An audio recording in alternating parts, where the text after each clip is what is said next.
3-month plan to prepare for NEET exam.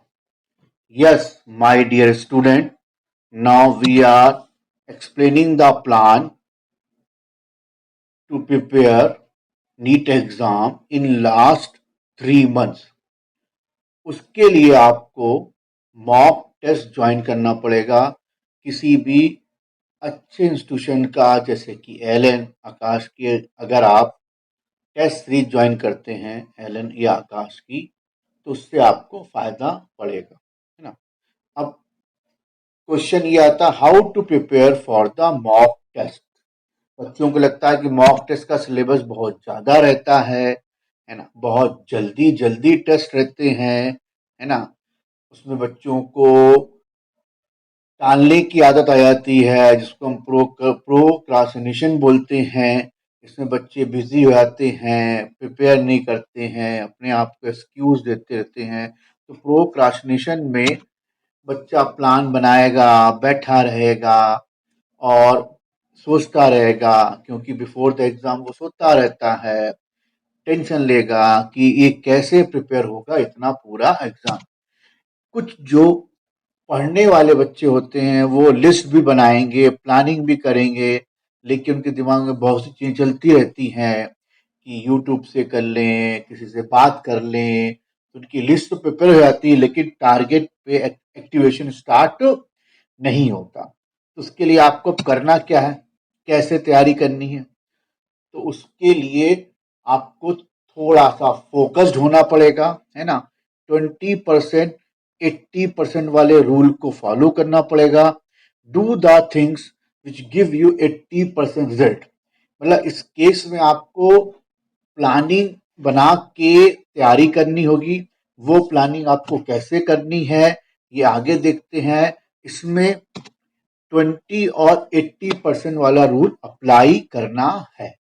अब ये rule क्या होता है, आपके पास मोबाइल में जितने ऐप्स होते हैं, उस ऐप में से 20% ऐप आप 80% टाइम यूज करते हैं। कहने का मतलब है कि जो 20% ऐप होते हैं वो आप मैक्सिमम यूज करते हैं, और 80% जो ऐप होते हैं वो आप कम यूज कर सकते हैं। यानी 20% ऐप यूज 80% टाइम। ऐसे आपके पास जो गैजेट्स हैं, उन गैजेट्स में भी आप केवल 20% गैजेट ही ज्यादातर यूज करते हैं, है ना। बाकी 80% गैजेट आप यूज नहीं करते। ऐसे आपके जो कपड़े हैं, क्लॉथ्स हैं, उन कपड़ों में से आप 20% कपड़े बहुत ज्यादा बार पहनते या यूज करते हैं। हाँ, 80% टाइम उन्हीं का यूज करेंगे, और जो 80% कपड़े हैं उनको आप बहुत कम यूज करते हैं, यानी 20% टाइम यूज करते हैं। This is the rule of 20 and 80% वाला रूल, ठीक है। अब इसी रूल को हम अप्लाई करेंगे अपने सिलेबस को कंप्लीट करने में। आपका सिलेबस हो गया, उसमें फिजिक्स, केमिस्ट्री, जूलॉजी और बॉटनी आ गया। ये आपका वर्क हो गया। उस सिलेबस से हम सब्जेक्ट पे आएंगे, सब्जेक्ट से हम चैप्टर पे आएंगे। जैसे बॉटनी सब्जेक्ट हो गया, आप उसके चैप्टर ले लिए। किसी एक चैप्टर के आप 20% टॉपिक को ले लेंगे, है ना। उस 20% टॉपिक को प्रिपेयर करेंगे। वो इंपॉर्टेंट 20% टॉपिक आपके होंगे, है ना। उसी को आपको केवल प्रिपेयर करना है। ऐसे फिजिक्स में करना है, ऐसे ही केमिस्ट्री में करना है, ठीक है। तो आप ऐसे देखिए, हर चीज इक्वल इंपॉर्टेंस नहीं रखती है, ना ही आपका हर चैप्टर रखता है, और ना ही उस चैप्टर का हर टॉपिक इंपॉर्टेंट होता है। तो आपको पूरे सिलेबस को डिवाइड करना है, सिलेबस 1, सिलेबस 2, सिलेबस 3, सिलेबस 4 करके। जो टेस्ट सीरीज में ऐसा ही रूल अप्लाई होता है। अब सिलेबस 1 के मैंने चैप्टर ले लिए हैं, है ना। उनके कुछ सब टॉपिक ले लिए हैं। इन सब टॉपिक को मैंने यहाँ पे लिख दिया। एनसीईआरटी के 1.3, 2.2, 3.1 के हिसाब से इनको लिख दिया। तो आपको हर चैप्टर से 20% इंपॉर्टेंट टॉपिक छांटनी है, ठीक है। और मैं ऐसा क्यों कह रहा हूं कि अगर आप पिछले साल के एग्जाम के, नीट के एग्जाम के पाई चार्ट को देखेंगे, तो उस पाई चार्ट में भी देखिए, किसी भी चैप्टर से 20% से ज्यादा क्वेश्चन नहीं आए हैं। ये बॉटनी का पाई चार्ट देख रहे हैं, मैक्सिमम जेनेटिक और इवोल्यूशन को मिलाकर, यानी एनसीईआरटी के 3 चैप्टर मिला के 20% आया है, किसी से 10% आया है, किसी से 19% आया है। ऐसे ही सेम जूलॉजी में भी आप देखेंगे, जूलॉजी के जो चैप्टर का ये पाई चार्ट दिया है, इसमें भी 20% से ज्यादा किसी चैप्टर से नहीं आया। पूरी ह्यूमन फिजियोलॉजी से जिसमें 5-6 चैप्टर आते हैं, उसमें केवल उससे केवल 21% ही क्वेश्चन आए हैं। ठीक है, इसीलिए हम 20 और 80% का रूल अप्लाई करेंगे। ठीक है, अब आपके दिमाग में सवाल ये आएगा कि मैं चैप्टर के 20% टॉपिक को कैसे चुनूं। तो आपको उन इंपॉर्टेंट टॉपिक को छांटने के लिए आपने लास्ट 5 ईयर के क्वेश्चंस लगाए होंगे, तो आपको आइडिया होगा कि किस तरह के टॉपिक पे सवाल ज्यादा आते हैं। यानी कि हमको मेन बेस पे फोकस करना है, जो कंसेप्चुअल पार्ट है उस पे फोकस करना है। जैसे केक के जो मेन बेस होता है, जो केक का मेन बेस बनाता, मेन इंग्रेडिएंट्स होते हैं, उन पे ध्यान देना है। केक की टॉपिंग पे ध्यान नहीं देना, केक की सजावट पे ध्यान नहीं देना, केक किस चीज का बनना उस पे ध्यान देना है।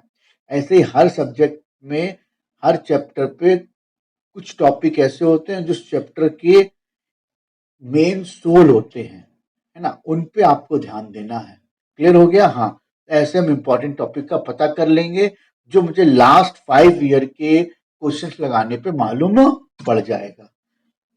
अब ऐसापन क्यों कर रहे हैं? जैसे मैंने बोला, syllabus 1, syllabus 2, syllabus 3, syllabus 4, 4 syllabus में पूरे टेस्ट सीरीज को डिवाइड किया गया है ना। अब मिशन फर्स्ट क्या है? सिलेबस फर्स्ट में जितने चैप्टर हैं, उस चैप्टर का आपने 20% पार्ट लिया।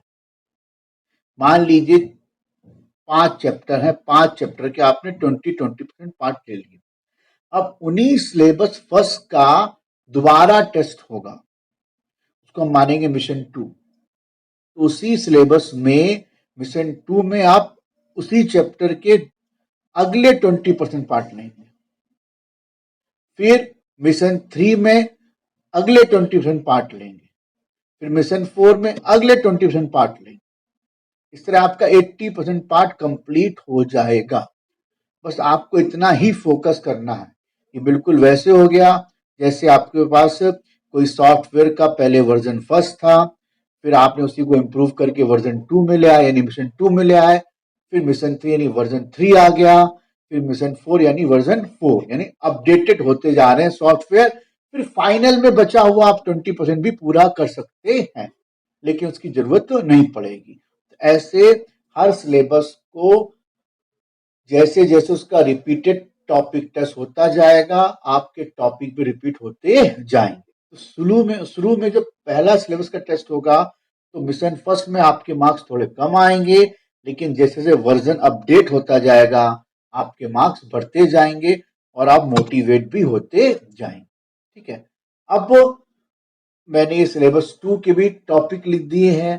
सिलेबस 2 के टॉपिक को वैसे करना है, पहले वर्जन फर्स्ट, फिर वर्जन 2, वर्जन 3, यानी mission first, mission 2, mission third. यानी सिलेबस 2 को भी आपको 4 बार पढ़ना है, लेकिन चारों बार आपके जो माइक्रो टॉपिक हैं वो चेंज होते जाएंगे।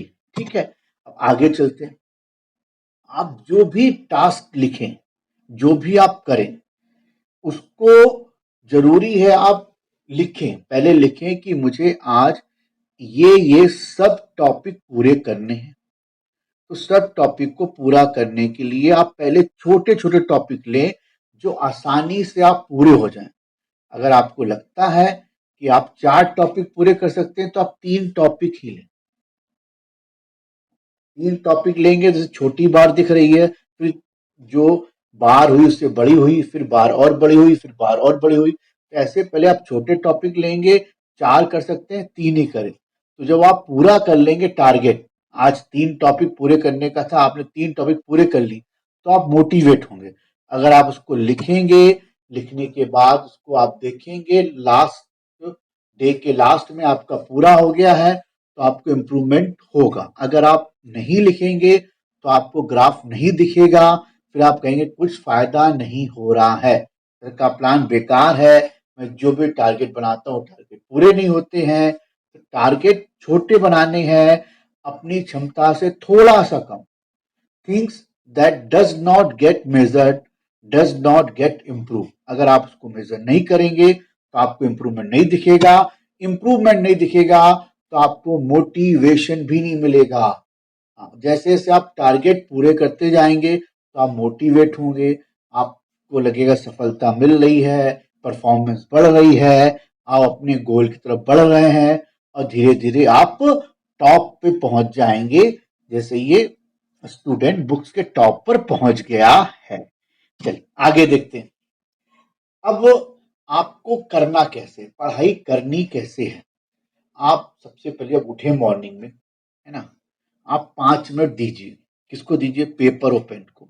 उसमें डेली का टास्क लिखिए कि आज मैं 2 टॉपिक पूरे करूंगा, एक टॉपिक को रिवाइज करूंगा और इतने क्वेश्चंस लगाऊंगा, है ना। ये आप डेली लिखिए, फिर इसी को देख के आपको मोटिवेशन मिलेगा। फिर आपको क्या करना है, अपने दिए हुए टॉपिक में से, अपने दिए हुए टॉपिक में से जो आप प्रिपेयर करोगे उसको डिवाइड करो, एक्सीलेंट, गुड, एवरेज और पुअर में। जो टॉपिक आपका एक्सीलेंट है उसको सबसे पहले आप लोगे। हाँ, एक्सीलेंट किसको मानोगे? ऐसा टॉपिक जिसके आपके कंसेप्ट एकदम क्लियर हो और आपको डेटाबेस यानी फैक्चुअल चीजें भी उसकी याद हो, कम से कम 60-70% तक आपको याद हो, तो आपका एक्सीलेंट टॉपिक हो गया। पहले उसको रिवाइज करोगे, उसको मिशन फर्स्ट में लेके आओगे, मिशन 2 में उसी चैप्टर के गुड टॉपिक लेके आओगे, मिशन 3 में उसी चैप्टर के एवरेज टॉपिक लेके आओगे। एवरेज टॉपिक जिसमें आपको 30 से 40% आता है, क्योंकि इससे जो आपका एक्सीलेंट वाला बहुत जल्दी पूरा होगा तो आपको समय मिलेगा, समय मिलेगा तो आप गुड पे ज्यादा ध्यान दोगे, तो धीरे धीरे मोटिवेशन आपका क्या होगा, बढ़ता जाएगा, क्योंकि आपको पूरे सिलेबस को कवर करना है। 80-20% वाले कंसेप्ट से आपकी पूरी बुक का मैक्सिमम टॉपिक धीरे धीरे कवर होने लगेगा, जिससे आपको ये प्रेशर नहीं आएगा अरे अभी तो 4 ही चैप्टर हुए हैं या अभी 6 चैप्टर हुए हैं, 28 चैप्टर हैं, पहली चीज। दूसरा, पूरा पूरा होल सिलेबस आपके टच में रहेगा। हाँ, कोई ऐसा तो है नहीं कि सारा पेपर एक ही चैप्टर से आए, वो आपने पाई चार्ट में देख लिया है। ऐसे फिजिक्स का पाई चार्ट देखिए, केमिस्ट्री का पाई चार्ट देखिए, सब में यही फॉलो करा गया है, 20% टू 80% वाला रूल। ठीक है, फिर आगे आपको क्या करना है, कब पढ़ना है, कहाँ पढ़ना है और कब तक पढ़ना है। आपको खाने से पहले पढ़ना है ना, और सवेरे उठने के बाद पढ़ना है। खाना आपको टुकड़ों में खाना है, टुकड़ों मतलब कि बहुत ज्यादा हैवी खाना खाएंगे तो आपको नींद आएगी, खाने के बाद अगर नींद आती है तो आप सो लें। सोने से रिचार्जिंग पावर बढ़ जाती है ना, इसीलिए रात को सोने के बाद जब सवेरे उठते हैं तो दिमाग आपका फ्रेश रहता है, सॉफ्टवेयर पे लोड कम होता है। जैसे बहुत लंबे समय तक काम करने पर मोबाइल हैंग होने लगता है, ऐसे ही आपका ब्रेन भी हैंग होने लगता है। इसलिए अपना स्लीपिंग आवर को आप मेंटेन रखिए, उसके बाद पढ़िए। अगर आप हैंग हो रहे हैं तो टेक ए स्मॉल ब्रेक, है ना। कहाँ पढ़ना है? सेल्फ आइसोलेशन करके।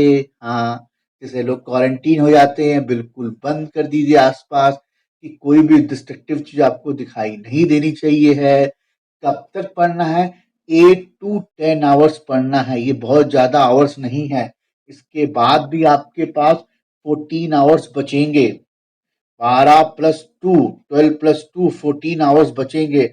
उसमें अगर आप 10 घंटे सोते भी हो तब भी आपके पास 14 आवर्स बच रहे हैं। 14 आवर्स में 4 आवर्स आपके डिफरेंट काम में, तब भी बच रहे हैं 10 घंटे, तो आपको कम से कम 8 से 10 घंटे पढ़ना है। अब आगे क्या करना है? इसी तरह मिशन 1, मिशन 2, मिशन 3 को पूरा करना है। धीरे धीरे आप अपने अचीवमेंट गोल पर पहुंच जाएंगे। आपकी लाइफ है, सोचना आपको है, मर्जी आपकी है, सक्सेस भी आपकी होगी, है ना। हमारी सबसे बड़ी कमजोरी यह है कि हम प्रयास करना छोड़ देते हैं। सफलता का एक रास्ता है कि एक बार और प्रयास किया जाए, और प्रयास आप छोटे छोटे गोल बना के करिए। बूंद बूंद से घड़ा भरता है। तो जैसे मैंने आपको टारगेट दिया है, वैसे वैसे आप पूरे करते जाइए, है ना। तो wish you success in your exam from the MM sir. Okay, bye.